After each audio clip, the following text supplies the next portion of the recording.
भारत के संविधान के किस पन्ने पे मदरसा लिखा हुआ है? मैं भारत के सभी कॉन्स्टिट्यूशनल एक्सपर्ट, सभी सिटिंग जज, सभी रिटायर्ड जजेस से पूछता हूं कि भारत के संविधान में मदरसा शब्द कहां लिखा हुआ है? अब ज्यादातर लोग कहेंगे जी आर्टिकल 30 में लिखा हुआ है। तो आर्टिकल 30 खोल के देख लो।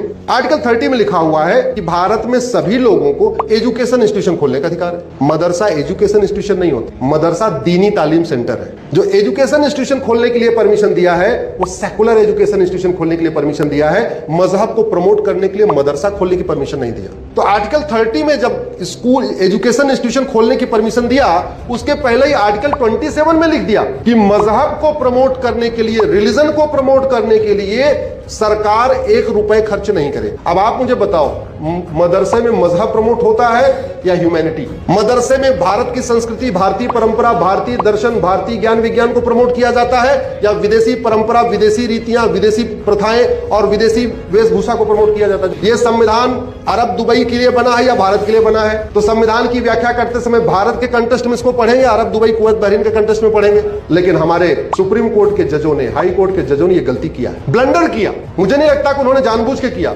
मुझे लगता है उन्होंने अनजाने में किया, क्योंकि उनकी पढ़ाई मिशनरी स्कूलों की थी। उनके बाप दादा बैरिस्टर हुआ करते थे अंग्रेजों के जमाने में, वो मिशनरी स्कूलों में पढ़े। मिशनरी स्कूलों में धर्म और रिलीजन का अंतर बताया नहीं जाता और वो भी खुद भी मिशनरी स्कूल में पढ़े, उसके बाद जज हो गए। ये गलती होकर बैठे। किसी भी गवर्नमेंट के द्वारा फंडेड या गवर्नमेंट के द्वारा मान्यता प्राप्त स्कूल में कोई रिलीजियस टीचिंग नहीं होगी। ये मेरे हाथ में संविधान है, कोई उठा के पढ़ ले। आर्टिकल 27 कहता है रिलीजन को प्रमोट करने के लिए 1 रुपए खर्च। 28 कहता है किसी भी सरकार के द्वारा मान्यता प्राप्त स्कूल में कोई रिलीजियस टीचिंग नहीं होगी और मदरसों में रिलीजियस टीचिंग